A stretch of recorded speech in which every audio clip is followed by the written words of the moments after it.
Welcome back, my furry friends. Today, we're howling as we dive into the amazing world of werewolves. Make sure you hit the like button, subscribe to the channel, and don't forget to ring the notification bell. It's time to get your paws dirty and have a howling good time.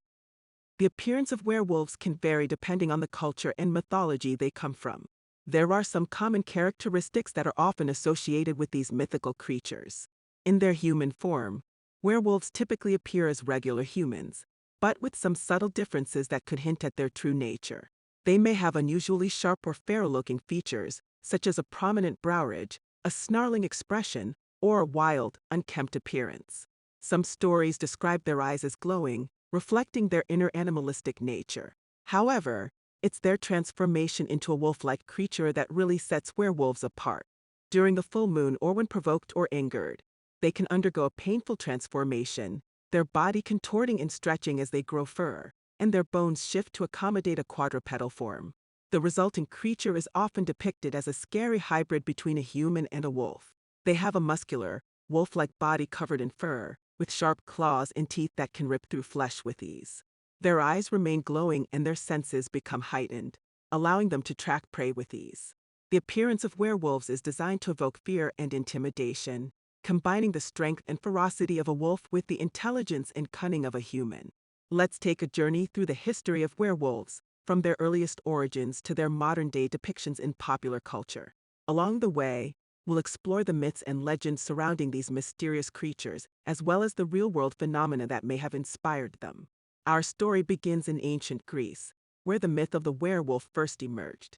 The earliest written accounts of werewolves come from the works of Herodotus and Pliny the Elder, who described a tribe of people known as the Nuri, who lived in the region that is now modern-day Russia. According to legend, the Nuri were able to transform into wolves at will, and they used their powers to hunt and gather food. While some historians speculate that the Nuri were simply skilled hunters who wore wolf pelts, others believe that they may have been the inspiration for the werewolf myth. As the myth spread throughout Europe, various cultures put their own spin on the legend. In Norse mythology, the god Odin was accompanied by two wolves, Jerry and Freki, who were said to be his constant companions. In some versions of the myth, it was believed that humans could take on the form of wolves by donning a wolf's skin. As Christianity spread throughout Europe, the church began to view werewolves as a form of demonic possession. In the 1400s and 1500s, a series of trials were held throughout Europe, in which people accused of being werewolves were put on trial and often executed. The most infamous of these trials took place in France in the 16th century, where a man named Gilles Garnier was accused of killing and eating several children while in the form of a werewolf. He was found guilty and burned at the stake, along with his wife, who was accused of being his accomplice.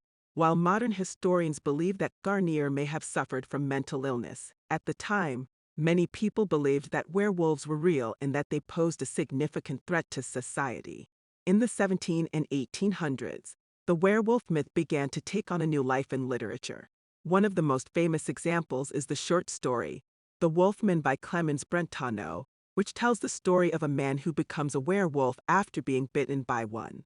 Other notable literary works include The Werewolf of Paris by Guy Endore, which tells the story of a man who discovers that he is descended from a long line of werewolves, and The Hound of the Baskervilles by Arthur Conan Doyle, which features a supernatural hound that is believed to be a werewolf.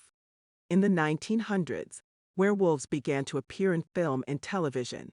One of the earliest examples is the 1935 film, Werewolf of London, which tells the story of a man who becomes a werewolf after being bitten by a plant-based creature.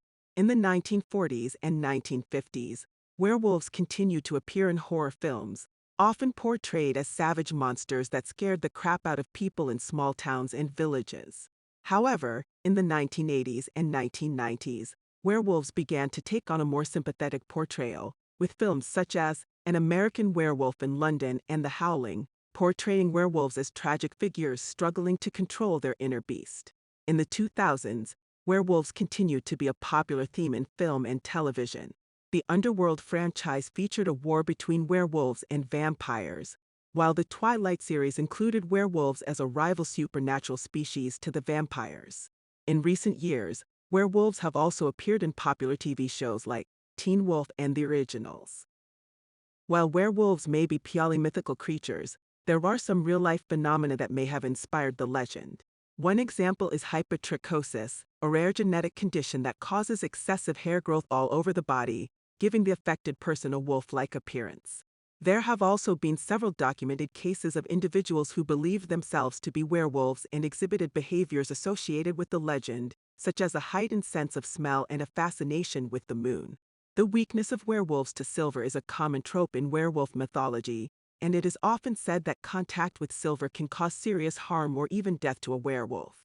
The origin of this idea is unclear, but it may have its roots in ancient folklore and superstitions. One possible explanation is that silver was believed to have mystical or supernatural properties that could repel evil or supernatural beings. In many cultures, silver was thought to have purifying qualities and was often used in amulets or other protective charms. Another theory is that the association between werewolves and silver may have arisen from the fact that silver is a rare and precious metal, similar to the rarity of the werewolf transformation itself. In this interpretation, silver serves as a symbol of the power and status that werewolves possess. Whatever the origin, the idea of silver as a werewolf's weakness has become a popular and enduring element of werewolf mythology. In many works of fiction, silver bullets or other silver weapons are used to defeat or kill werewolves. Some stories also suggest that even touching silver can cause a werewolf pain or discomfort. While the werewolf myth may be fascinating, there is no scientific evidence to suggest that humans can transform into wolves or any other animals. In fact, the idea of a werewolf as a human-wolf hybrid is biologically impossible, as the DNA of humans and wolves is too different.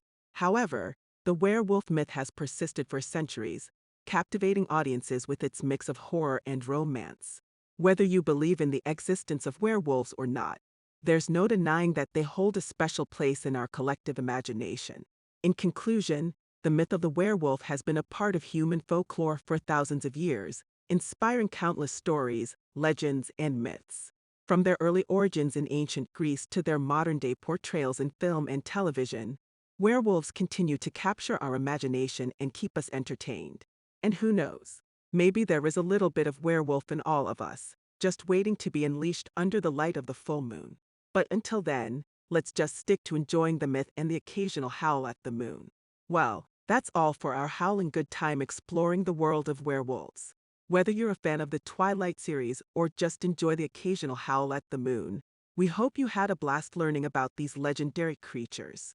And if you're a werewolf yourself, please don't forget to keep those nails trimmed and stay away from silver.